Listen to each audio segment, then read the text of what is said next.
Good evening. We are live. It is another Tuesday evening. The Colts are 2-2. I am by myself, which makes for a change. Robbie is busy. And we have got a lot to get into because I've been away with absolutely horrible man flu for a week. So we missed out on the Ravens win, which is unfortunate because I really wanted to break down that game and Super Matt Gay doing it for the Colts. 1 second. There we go. That's better. And we also went into Sunday hoping to be 3-1. I wish this conversation could be from a 3-1 conversation point of view. But unfortunately, it's 2-2. And we will get into that right after this. When I find it, I do this every time.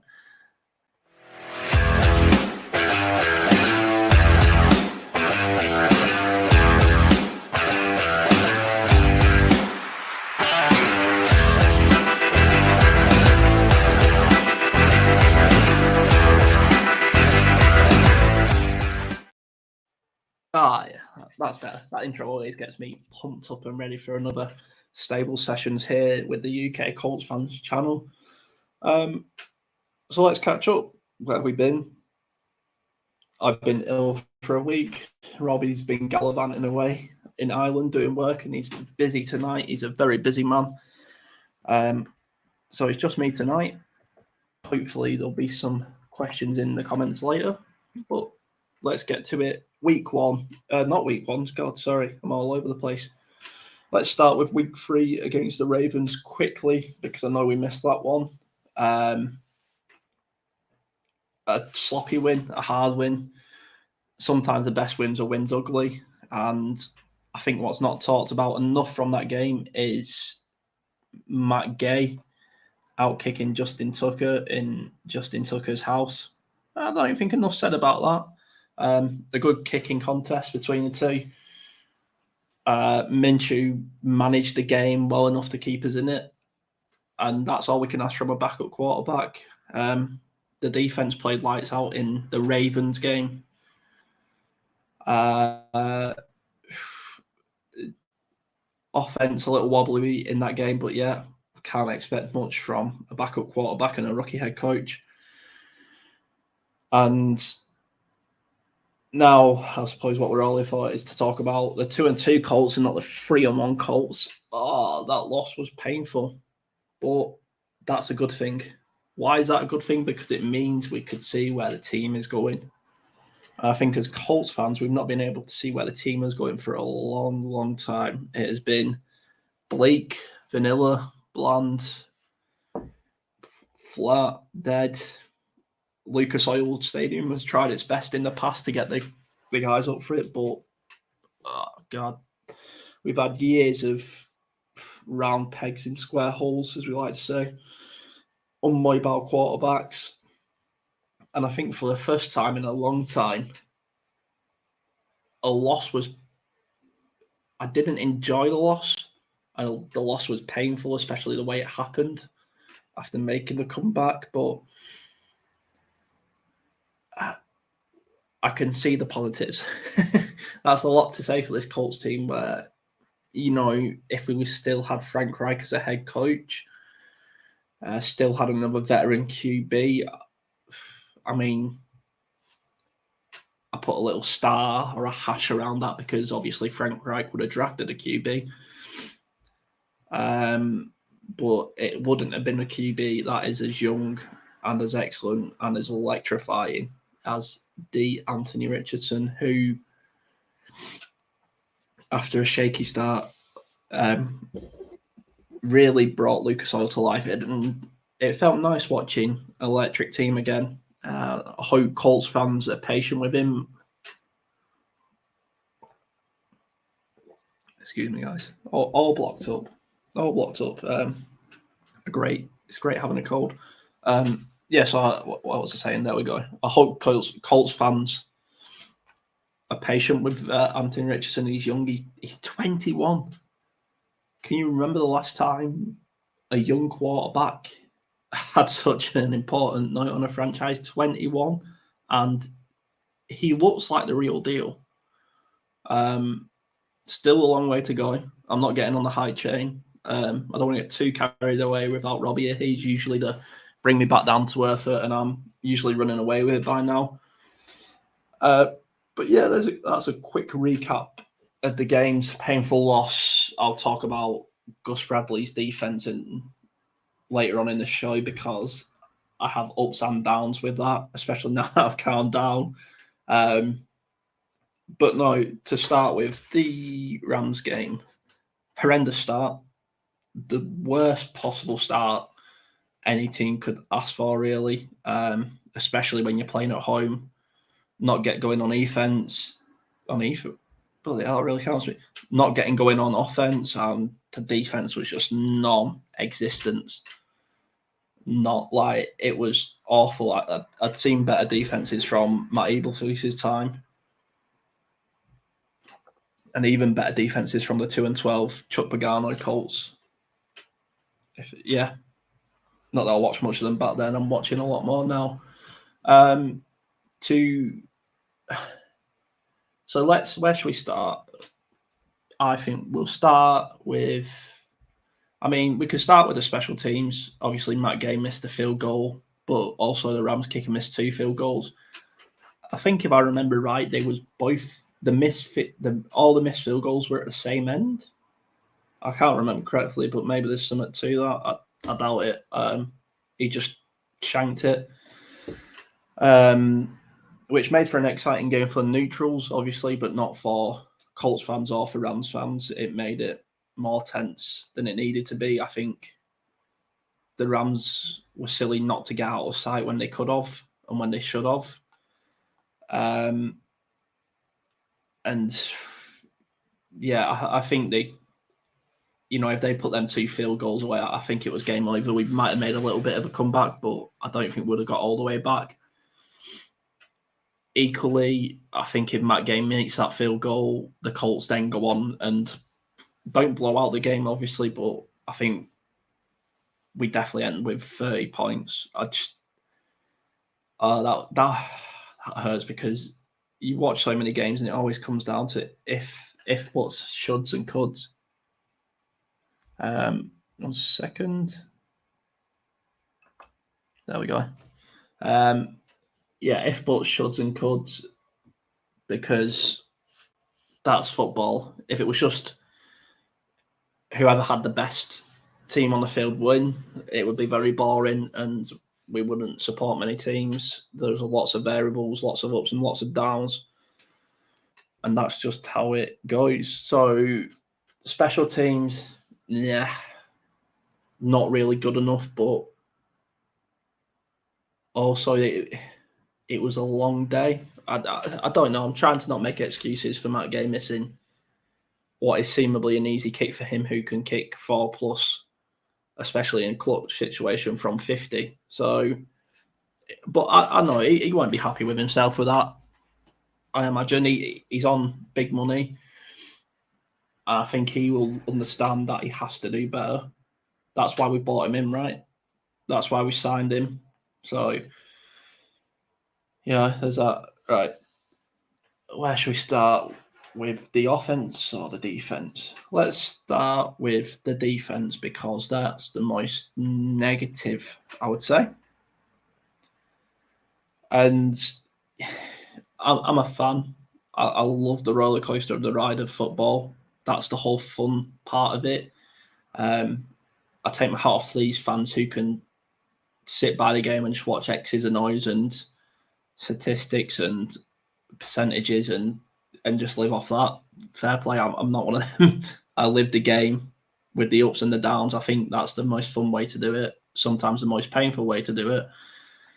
But also when it's good, it is the funnest way to do it. And the defense, now that I've calmed down a bit, I don't necessarily want Gus Bradley's head on a stick over the Tower Bridge. That was a bit reactionary, but my problem is with Gus Bradley defense is what it was with Matt Eberflus's defense. Is we just, especially with veteran QBs like Stafford And thanks to, I think it was Colts fan Cole on his post-game show, who was saying we do end up playing a lot of veteran QBs this year. We can't just afford to sit in a scheme defense for the whole game. Teams are wise to that now, and the better offensive coordinators and the veteran QBs will pick you apart, and they absolutely tore us a new one in Lucas Oil because Gus Bradley couldn't get out of his scheme, his script, the way he likes to play, which he can disguise his coverages very well. I will say that. I mean, you know what the basis of his defense is going to be, especially if you're researching him and you're playing him. But he can do it, and this is my annoyance: is he can do it. He is a very clever defensive coordinator. He's very experienced. He was coming up against a coaching team who he knows very well. I've seen people saying Sean McVay's offense is a perfect counter to Gus Bradley's defense. And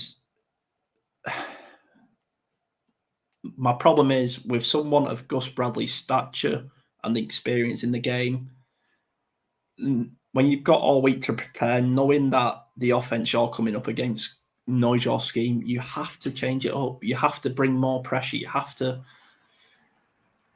I don't know, try different zone coverage. It might go wrong.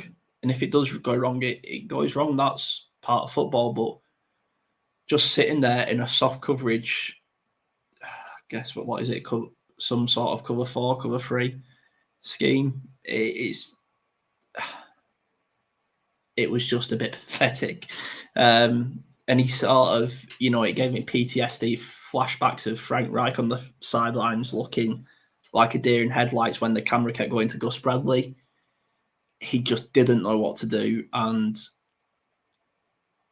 I can take Shane Steichen getting out head coached because he's a rookie. He's still got a lot to learn. But when Gus Bradley is just simply out coached every snap, I think apart from maybe 1 or 2 drives, every snap he was out coached. It just really isn't good enough, and it didn't look good enough on the screen. But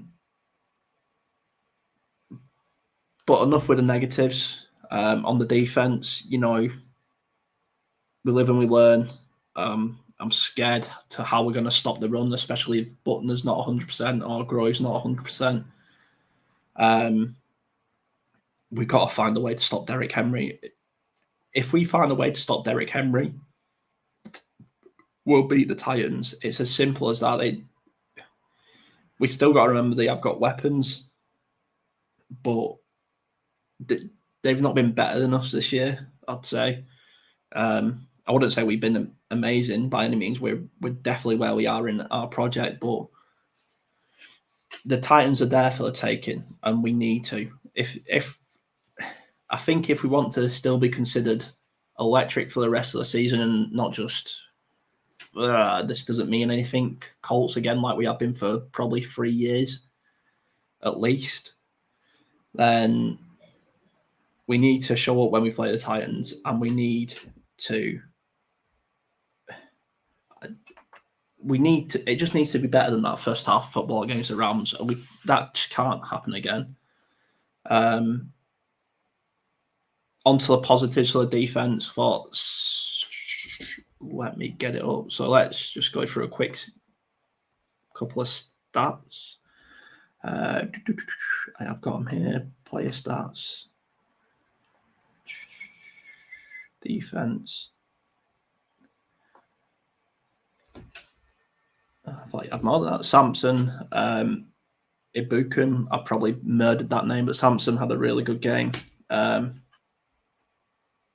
4 tackles, is that it? Wow, he felt like he had more than that. Have they not gave him the sack? I thought he got a sack at some point, but no, he seemed to have a really good game off the edge. Deo had a good game. Had a good game, had a good second half, let's say, because the first half was horrendous. The first half was horrendous, especially from EJ Speed. It's just criminal. He can't do that. He knows better. I don't think he'll. 1 second. I don't think he shouldn't hang his head too much. People give away stupid penalties all the time. It happens. A lapse of concentration, but he definitely knows better. Julius Brents, 8 tackles. Kenny Moore, 5 tackles, 1 interception. I thought Kenny had quite a good game, barring just the blown coverage at the end, which again, Kenny Moore should know better.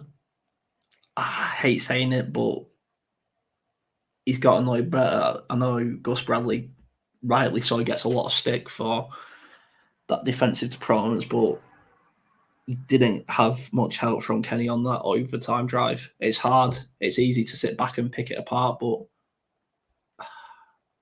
I mean, to be fair, the Rams receiver, Puka and Ngakoue, absolutely ripped us apart. typical Colts. We always let one player rip us, and it was him. But yeah, the defense went with the momentum, and Gus Bradley's defense, it needs that momentum. And in the group chat, we was talking about it, and it was, against the Ravens, it was like, we've held the Ravens to 20 points. That's amazing. And I was like, yeah, but that's okay when the offense is clicking. If you have an offense that's clicking, then you can hold teams to 20 points, and you could go out there with the mentality of, we're just going to score more than you. Some great teams have been able to do that in the past. And I feel like a couple of teams are doing it now. I think the Bills have tried that before, and it worked for an extent until they came up against the Chiefs. Well, some teams can do that, but at the minute, the Colts can't do that. And that's where I just don't see where Gus Bradley fits into this project. This is a project that needs a defensive coordinator who's young and hungry and needs something to prove. And that's my slight problem with him. I know I was saying I wanted his head gone. I wanted, for me, when Matthew Stafford is on one leg and you don't rush more than 4, I just have a slight problem with that. You have to go for it at some point. I don't mind if we lose the game on the all-out blitz and Matt Stafford has made an excellent pass. We've made that pass. That's fine, because Matt Stafford is a vet QB. I have a problem with just letting him march up the field and thinking, we won't break this time. We won't break this time, and we broke every time. Tom's here, everyone. Yeah, Tom, blitz. Yeah, I don't get Gus Bradley because his blitzes work. That's the crazy thing. I think we blitzed once and we got a sack out of that situation. And this is my frustration. He's a very clever coordinator. He's a very clever schemer. He knows his stuff, and he could disguise packages very well. I don't understand why he doesn't use it more, unless he just doesn't trust his personnel that he's got to use it more. I mean, we know Shaq Leonard is not 100% yet, so maybe that's playing into it a bit. But yeah, like I say, the positives is they did eventually show up the defense, and then we just didn't have enough steam, unfortunately. But yeah, it's a tough one. I don't want to say. I'd analysed the Rams game as 2 games rather than 1. The first half was terrible. All 3 phases, I think we can all agree. The first half was just dire. But then the second half, we showed what the Colts can be this season. And my God, it is electric. It is electrifying. I was standing on the edge of I was standing up, watching the Colts. And I've not done that for a long time, because my God, did it feel good just to have an exciting team, a QB who can march down the field, who can sprint down the field, who can slide now. He slides now. Praise the Lord, he can slide. I think as Colts fans, we're all a bit nervous of the Andrew Luck situation. He used to take hits like he was a freight train, and I thought Anthony Richardson was going to do the same. But no, he slid, and it was amazing. But no, anyway, so enough of Gus Bradley in the defense. An overview of that is the defense, it can be better. I want Gus Bradley to just mix it up, go for it, try something new. You don't have to rip your playbook up and rip your scheme apart, but like Tom says, blitz, just throw a couple more disguised blitz in there. We can handle it. Sometimes you just got to man up. Yeah, he's got to go in man to man and just go for it. You got to trust your guys at some point. The constant zoning says to me he doesn't trust his personnel, which is a bit of a worry considering we're already 4 weeks into the season. The offense. 1 second. The offense, similar to the defense, first half. Terrible. I really don't know what we was trying. And then let's have a look. Got the stats. The second half, I lost my train of thought there. The second half of the offense was much better. I mean, in the end, let me just get this up. Why does it not say his rushing stats?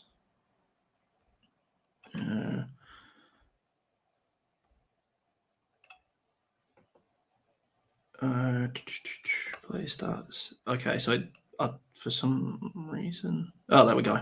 So Anthony Richardson, 11 for 20, 25 for 11.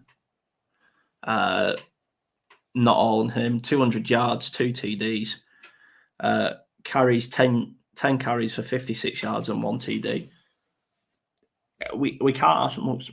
We can't ask much more from a rookie 21-year-old QB. Get my words out eventually. I mean, we love this kid, right? I think this quarterback is exciting. He's mobile. He makes plays out of nothing. The 2-point play, it was over in my head. I was sat there thinking, now we've messed up. We've messed up. We've missed out on the 2-point play, but just a little shovel pop pass over the defender. I'm seeing where Anthony Richardson can go, and the ceiling is sky high. It really is. AFC South is there for the taking. JT back and rushing for 200. I like the positivity, Tom. The Titans this Sunday. Listen, JT, he has to show up, right?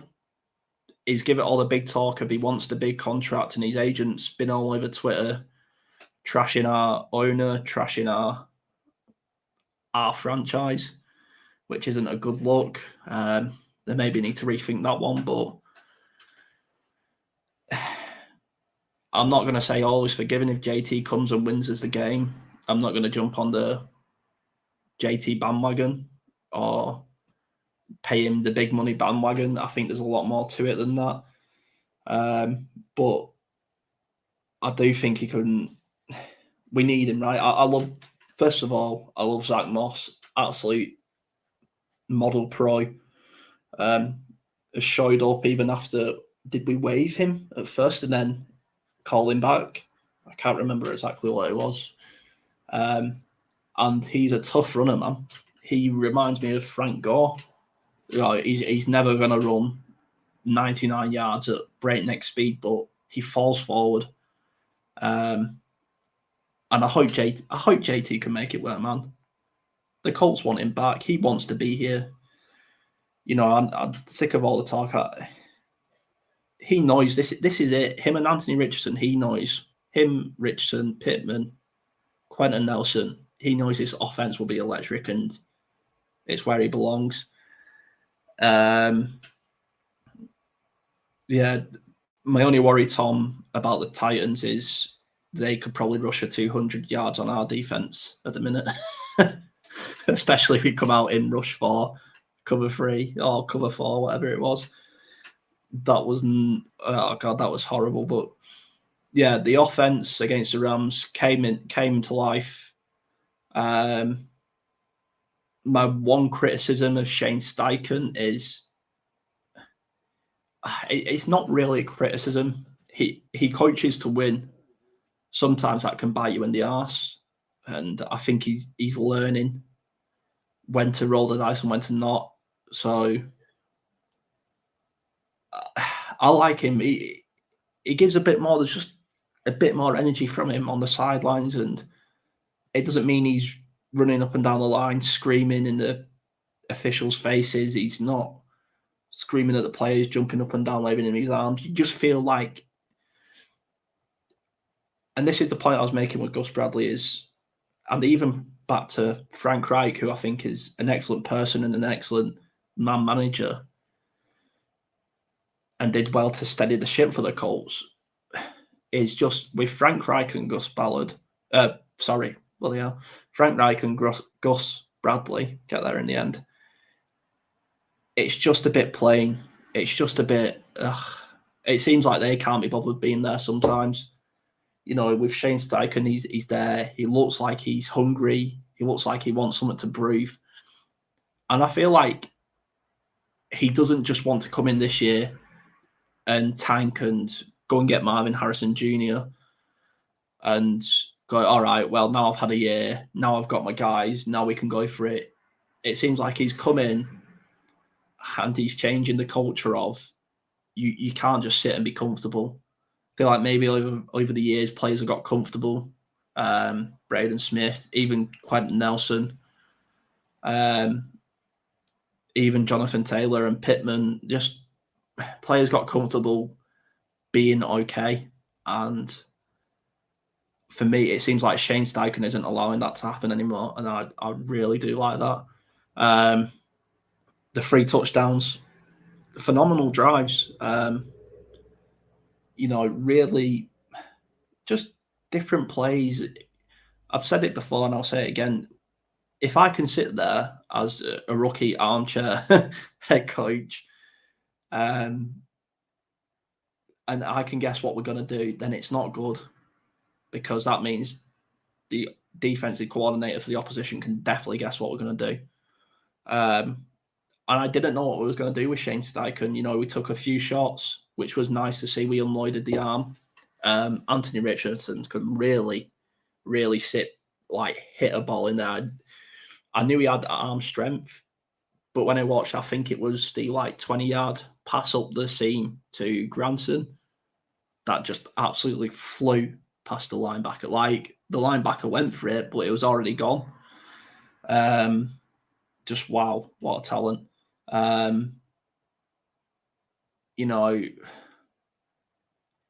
think, the offense, it feels a bit more hungry to me, which is nice. It definitely feels a bit, as weird as it sounded, it felt more hungry this week in the second half of the game than it did in week 3.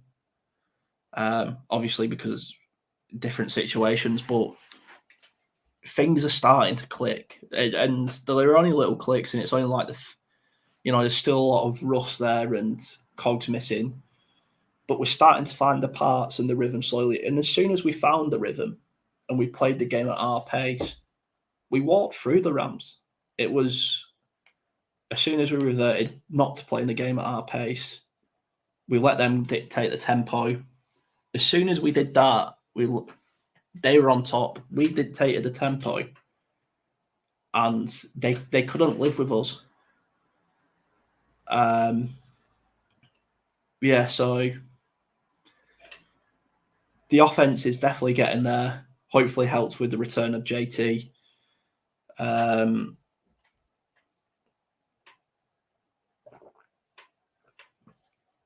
Hopefully it helps with the return of JT, which will be nice, especially against the Titans. We just need to be a bit more unpredictable. The 3 touchdowns, excellent play design, especially for the 2-point conversions. or was it the touchdowns? I'm trying to remember now. No, it was definitely the touchdowns with the little end around action. The first one was a QB draw. Quentin Nelson pulled his block excellently. And when Quentin Nelson was blocking on form, then Anthony Richardson's got nothing to worry about. And then the second one with the open pass to Pittman, because it was the exact same design. And a great example of what I was saying about Shane Steichen is maybe under Reich, that play doesn't work because not everybody buys into that play. Now, under Shane Steichen, everybody sold out to make that look like a run. Everybody, including the centre, the left tackle, Quentin, still coming round to block like it was a run. And we just caught them in no man's land, and it was an easy touchdown. The only thing I didn't like was, I know they say don't chase the points, but I still feel like we should have gone for 2 or 3 times. When you have the momentum, to go for 2. I think we would have got it. But again, that's just a complete gamble. So I don't really have any qualms with that. But because it was a smart decision not to go for the 2 at that point. But it is what it is. Hindsight's a wonderful thing, obviously.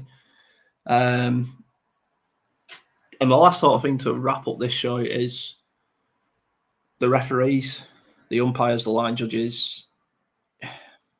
Now, it would be easy to sit here, especially with Tom will know all the controversy surrounding VAR and officials in the Premier League at the minute. It would be easy to sit here and say the line judges got everything wrong.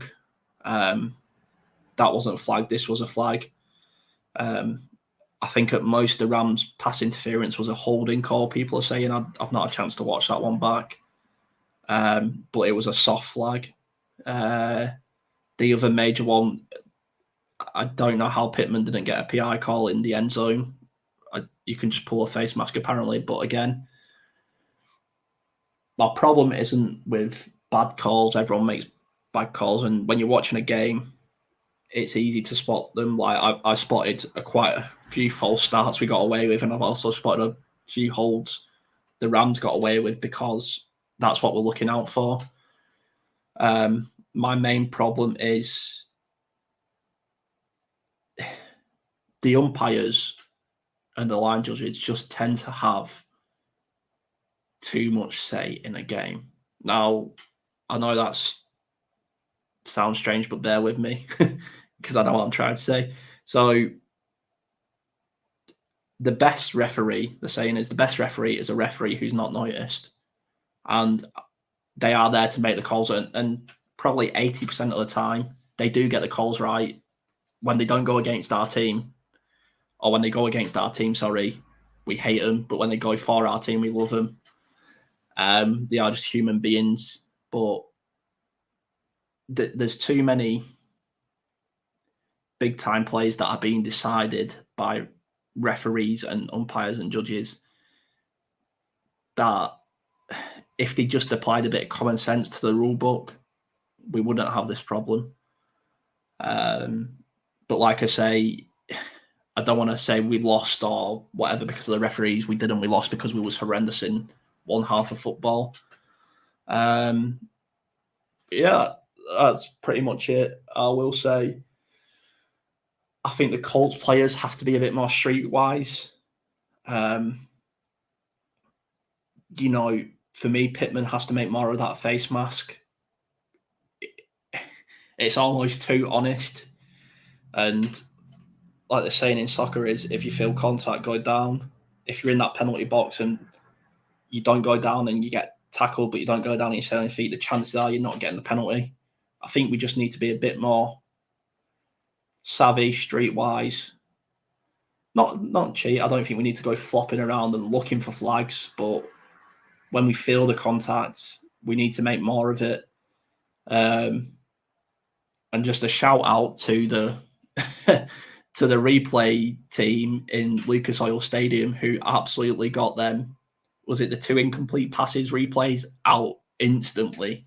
I mean, they were never caught. You could see a mile off they were never caught. But Matt Stafford being the vet QB that he was, I no hate in him trying to snap the ball quickly so they can't review it. Absolutely no hate, especially in the game situation at the time. But yeah, fair play to the Lucas Oil Stadium media team who got them out lightning quick. But yeah, that's it. The Titans on Sunday, end with a little preview for that.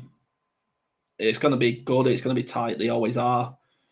I think we need to beat them more than they need to beat us, which is always fun. I don't know who's favourites. They might be slight favourites just because they do have more experience.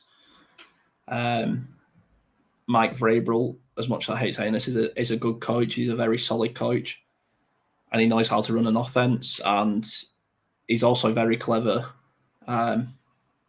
He's very streetwise, as I was saying, to get his team up field and game management. The Colts,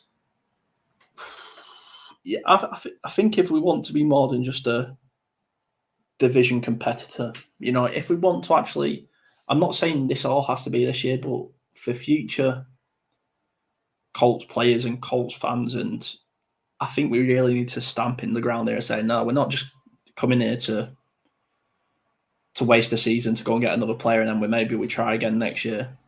We're not gonna just let Anthony Richardson run his career into the ground like some other franchises.